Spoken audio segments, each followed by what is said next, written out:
આજરોજ 22 સપ્ટેમ્બર 2024ના રોજ જિલ્લા કાનૂની સેવા સત્તા મંડળ તાપી દ્વારા મેટાસ એડવેન્ટિસ્ટ ઇન્ટરનેશનલ સ્કૂલ ટીચરપુરા ખાતે વિશિષ્ટ કાર્યક્રમનું આયોજન કરવામાં આવેલ, જેમાં આદિવાસીઓની સુરક્ષા તથા આદિવાસીઓની જમીન અંગેના મહત્વપૂર્ણ વિષય ઉપર ચર્ચા કરવામાં આવી।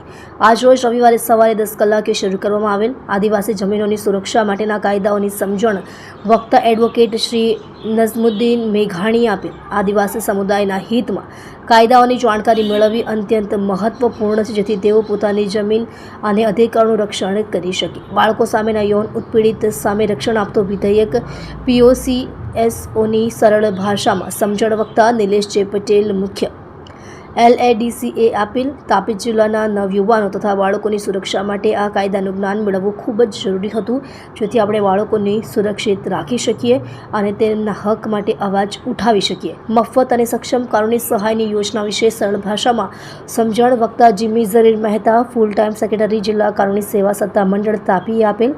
કાનૂની સહાયની ઉપલબ્ધતા વિશે જાણવું મહત્વપૂર્ણ છે, જેથી કોઈપણ વ્યક્તિને તેમના અધિકારો માટે લડત માટે સહાય મળી શકે। આ કાર્યક્રમમાં તાપી જિલ્લાના તથા અન્ય વિસ્તારના ભાઈઓ તથા બહેનોએ મોટી સંખ્યામાં હાજરી આપી માહિતી મેળવેલ। આ મહત્વના વિષયો પર મુખ્ય વક્તાએ વિસ્તૃત ચર્ચા કરી અને દરેક સમુદાયમાં જાગૃતિ માટે આ કાર્યક્રમ રાખેલ હતો। જિલ્લા કાનૂની સેવા સત્તા મંડળના સેક્રેટરી શ્રી જીમી મહેતા દ્વારા એક નાટકની રચના કરવામાં આવેલ, જો નાટકને ડાયલોગના સ્વરૂપમાં શ્રીમતી જોહાનવી દર્શનના હોય પરિવર્તિત કરી સુવ્યવસ્થિત રીતે કંડારેલ, જેને ગાંધી વિદ્યાપીઠ વેડછી સંચાલિત તથા વીર નર્મદ સાઉથ ગુજરાત સંલગ્નના પ્રિન્સિપલ અંજનાબેન દ્વારા તેમના વિદ્યાર્થીઓ પાસે પોક્સો કાયદા અંતર્ગત તૈયાર કરવામાં આવેલ। તે નાટકને પણ વિદ્યાર્થીઓએ ખૂબ જ ટૂંકા ગાળામાં મહેનત કરી ખૂબ જ સુંદર રીતે પ્રદર્શિત કરે।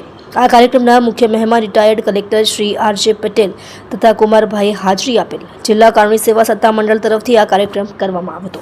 રિપોર્ટર SL સૈયદ સાથે કેમેરામેન સંદીપભાઈ બોરસે। તમે જોઈ રહ્યા છો live India today news channel. નમસ્તે, જય જોહાર। તાપી જિલ્લાની પ્રજાને મારા નમસ્કાર। આજે 22 સપ્ટેમ્બર 2024 અમે લોકોએ મેટા સ્કૂલ ટીચરપુરા ખાતે એક કાનૂની જાગૃતિ કાર્યક્રમનું આયોજન કર્યું હતું। કાર્યક્રમમાં 3 વિષય ઉપર મુખ્યત્વે ચર્ચા કરવામાં આવી। આદિવાસીઓની જમીનોને સંરક્ષિત કરતા કાયદા કે જે શ્રી નઝમુદ્દીન મેઘાણી સિનિયર એડવોકેટ સુરત નાઓએ પોતાનો સમય કાઢી ને તેમાં માર્ગદર્શન આપ્યું છે। પોક્સો એટલે કે prevention of children from sexual offences act કે જેમાં તાપી જિલ્લાના chief legal add defence council Shri Nilesh જે પટેલ અને તેમની ટીમે પોતાનો મૂલ્યવાન સમય આપી માર્ગદર્શન આપ્યું।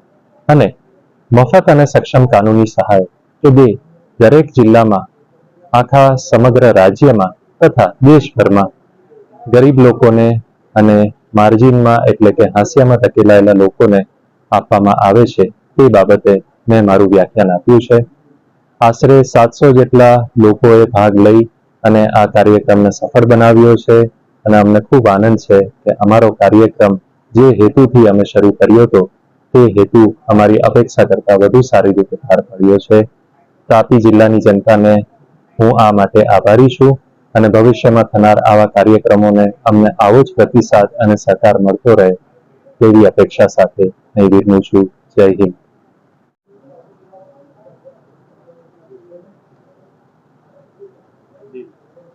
આજ રોજ તારીખ 22/9/2024ના રોજ જિલ્લા કાનૂની સેવા સત્તા મંડળ દ્વારા મેટાસ એડવેન્ટિસ્ટ સ્કૂલ ટીચરપુરા ખાતે કાનૂની જાગૃતતા કાર્યક્રમનું આયોજન કરવામાં આવેલ હતું, જેમાં જમીનને લગતા કાયદા વિશે નઝમુદ્દીન મેઘાણી સાહેબ જે સુરતથી પધારેલા હતા તેમને ખૂબ જ સારું વક્તવ્ય પૂરું પાડ્યું અને જમીનો વિશે તાપી જિલ્લાના આદિવાસી લોકોને માહિતગાર કર્યા છે। અને તે ઉપરાંત મારો જે વિષય હતો તે પોક્સોને રિલેટેડ હતો।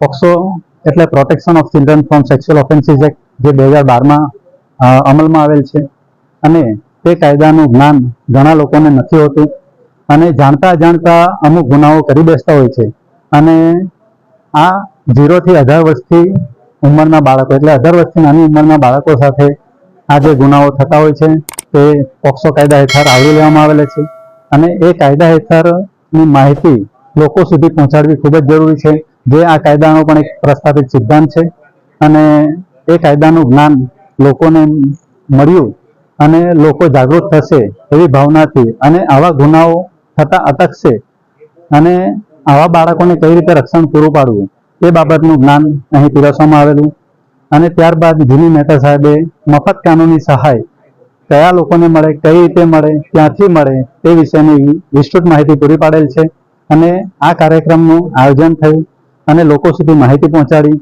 તે બદલ આવા કાર્યક્રમો અવારનવાર થતા રહે એવી શુભેચ્છા પાઠવું છું. જય હિન્દ, જય ભારત.